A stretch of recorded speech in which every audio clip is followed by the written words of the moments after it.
So if you are feeling a little bit lethargic, a little bit sluggish, a little bit down and out right now today, you could be experiencing a case of Monday blues. Now, let's face it, we know that the Monday blues is not considered a clinical diagnosis, but you could really be symptomatic, right? The symptoms that we experience are very real. And so, in today's episode of the Daily Dose of Vitamin D3, I want to just offer you some productive strategies that you can utilize, that you can actually start incorporating in your day as soon as now. As soon as you've done watching this video, go ahead and start, incorporating this into your life so that we can stabilize your mood, right? And get to the bottom of what's really going on. If you're feeling lethargic, if you're feeling anxious, if you're feeling depressed and sad, if you're feeling a bit cynical, agitated, annoyed, maybe you have a really bad headache, maybe you've been experiencing, like dread has consumed you. If you've had any kind of, incessant worry or catastrophic thoughts or anything that makes you just, it's consuming your every part of your being, the thought of going back to work, oftentimes it boils down to two things, right? Job dissatisfaction and burnout. So even if you don't like your job, or even if you do rather like your job, you still can be experiencing Monday blues because you might be doing too much, right? Or maybe you're consuming yourself with more than you should be when it comes to your job. But a lot of times, a large percentage of the population of people don't like their jobs. And so job dissatisfaction does really play a big part in this. And so I want you to take these things into consideration. And this video and this episode, these series of daily dose of vitamin D3 is meant for you to just come in, get the information really quickly. And wherever you're feeling deficient or depleted or deflated, this is where you need to fill up your soul and nourish yourself with the information that I'm providing so that you can start to feel better. So as the nurse that I am, and the holistic business coach, right, that I am, I like to really take a holistic approach, right? Because different parts of your life can be really affecting you. In this case, if we're dealing with the Monday blues, we've all been there. I know exactly what that's like because it's not been that long ago when I was in the workforce. You first of all, you're just feeling so excited when Friday comes because it's like, woo, Freedom Friday. I can't wait to do, whatever it is I have plans to do.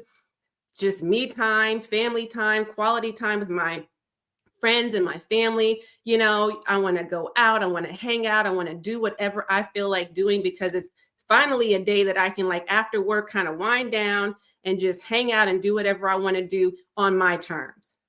And then you are on a high on Saturday, right? Because it's like, now the world is yours. It's at the palm of your hands and you can do whatever you want to do because you have no time limits necessarily, right? You don't have any job requirements. You don't have anybody breathing down your neck, none of those things. But then Sunday rolls around and you got the Sunday scaries or the Sunday, it's like a sobering, somber moment, right? Like you may have a relaxing day in the early part of the day, but as the day goes on, you start to feel like, oh my God, I can't believe that tomorrow is Monday and I've got to go right back into a job that I don't want to be at, right? And so when Monday rolls around, the alarm clock goes off and you just want to throw it across the room. You might even throw it across the room. And you're already wishing it was Friday on Monday. In other words, you are living your life out, playing it out at work, living for the weekends. And that is not living at all. So what I want to offer you are just a few quick tidbits of tips to get you started, to stabilize your mood, to have you change your perspective or shift it just a little bit so that you can start to feel better about going into work without having the Monday blues, as I call them, right? And really to get to the bottom of the underlying issue, whatever the core problem is and wherever this stems from. So manifestation, meditation, and mindfulness are very strong and powerful tools that really and truly work, okay? Because it puts you in a very zen place And it connects you to your why. It keeps you grounded and it keeps remembering why you're doing what you're doing. So if you can, and I'm saying to do this on a Sunday, because that's when the Sunday scaries, as they're called, or the Sunday dread overcomes you and consumes you, right? It is very all consuming. So on Sunday, early in the day, first thing in the morning when it's quiet, when you don't have any distractions, when you are able to be deliberate and disciplined to stay in a quiet and still space, meditation, mindfulness, and manifestation really does work. Okay. These are not only mood stabilizers, but they're mood boosters. The other thing that you would want to consider doing is, I was hesitating to say the word exercise, but by exercise, I mean some sort of physical activity. So the other M word that I want to use here is movement. Movement doesn't necessarily have to be exercise, although physical activity is really that, but something fun, something freeing, something liberating, right? That you are still able to do on your terms. So what I like to do, what I used to do, and actually what I still do in business, is I have self-care Sundays where I am taking time to fill up my soul so that literally I am so full that I am almost untouchable when I go to work the next day, right? Because I'm so full, so full, so full. Get it? Okay. So go out in the sunshine and get you some vitamin D3, which is the most natural vitamin D3 you can get, right? You don't need to get it in a pill, although many of us, if we're deficient, we do take a supplement, but I'm talking about natural sunlight. Go bask and bathe in the sunshine. Depending on what time of year it is, go sit at the poolside. If you have a body of water, a lake, a park with a lake, or if you don't live near a lakefront, maybe a beach or just some body of water that is tranquil and serene and brings, a calmness to your life, to calm down the chaos in your mind. And then go for a nice walk. Go play with your children or grandchildren, depending on what age they are. Go socialize with family and friends. Do something that will require you to take the necessary break to give you a mental moment. And during that time, you don't want to fill up your space talking about the things that, that have to do with your job, right? Because that's already draining. That's already sad. That's already somber, right? We don't want to do that. We want to make sure we are filling our souls up, nourishing our souls. So you want to do the things that bring you joy. For me, I like a good champagne brunch. I definitely like a nice body of water. Sometime towards the end of the night, the early evening, take you a nice bubble bath. Set you a nice, beautiful, tranquil scene, right? Therapeutic scenery, some candles, some nice potpourri. Buy yourself some fresh flowers. Set the mood with some music. Do something just for you, but also include other people and things that you love to bring into your space and do things with them as well, right? Because you want to make sure that you are always, always, always doing what feels good for you, because those are when you're around family and when you're doing things, me time, then what that does for you is it reminds you of what your why is, and it helps you stay rooted and grounded and connected to it, right? You got to be in it. You've got to remember your why, because otherwise this will be a never-ending uphill battle for you, okay? So, and then get you a good night's sleep.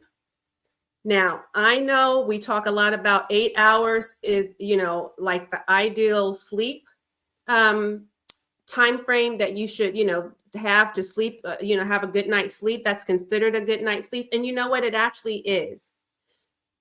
Now, some of us don't need that much sleep, but I do think, in fact, I know, and studies have shown that at least a good 8 hours worth will just make you feel so relaxed and so at peace.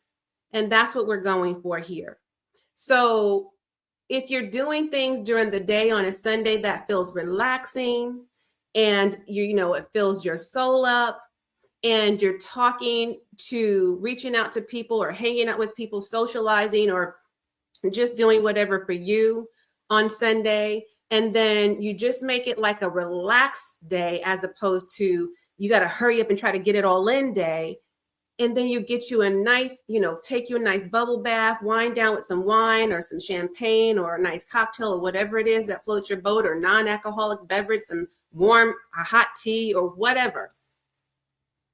And then, you've gotten some sunshine, talk to God, especially, like the universe is always listening. That's a part of the manifestation piece. And just ask for what you want and focus on counting your blessings. Okay, focus on counting your blessings. If you stay focused on what you have, you will get more of what you desire. I promise you. Because energy flows where energy goes, right? Energy is something that we can never get rid of, but it definitely expands and it's transferable. So if you don't want the universe to hear, that you hate your job and, oh my God, I can't believe I got to go back to this job and I just dread it and I feel, then you want to be focused on what you do have. Be grateful for that. Don't stop counting your blessings. And something else that's really helpful? When I'm in a funk, I promise this works. If I just can't get out of my funk, I go and do something nice for someone else. I'm serious. I go and I just pick a random person. I do kind deeds. I go out of my way to compliment people. I smile just because I can, because what does it cost me to smile? What does it cost me to pay someone a nice compliment? I make sure that everyone I interact with is going to hear some kind words come out of my mouth. I might call a close family member and see what they're up to and, surprise them and come over or take them out, or let's go, hang out, walk at the park or whatever. I might write a nice thank you note or a card or send a friendly, loving text message or anything, some just random act of kindness, good deeds. And when I do that, then I forget about my problems in the moment. And then it reminds me of what's really important. And it's not bitching, griping, and complaining about all of this stuff that really, I know it sometimes doesn't feel small or minuscule to us, but it actually is in the big scheme of things. When you think about the other things that people are going through that you couldn't even begin to imagine. And that's why it's so important that you count your blessings, so that you're reminded that there is always someone else out in this world who has it far worse than you could ever begin to imagine. And they don't even have the options that you have. They don't have a strong support system like you have. They don't have the resources that you have. So just make sure you maintain an attitude of gratitude. Okay, so we've got maintain an attitude of gratitude, get you a good, nice rest, soulful Sundays, right? Self-care Sundays, meditation, mindfulness, manifestation. Of course, we can't leave out prayer because, listen, prayer changes everything. Okay, so go do yourself the favor. Get out of those Monday blues, okay, or Monday blues. Use these productive strategies to help you stabilize your mood and kick those Monday blues to the curb. And let me know if any or all of this, or which part of this was very helpful to you. Drop me some comments and let me know. I hope this blesses you today. All right, I'm going to tune out while you tune in. Make sure you watch the next video that YouTube recommends. As always, and until next time, I am wholeheartedly in this journey with you. Bye for now.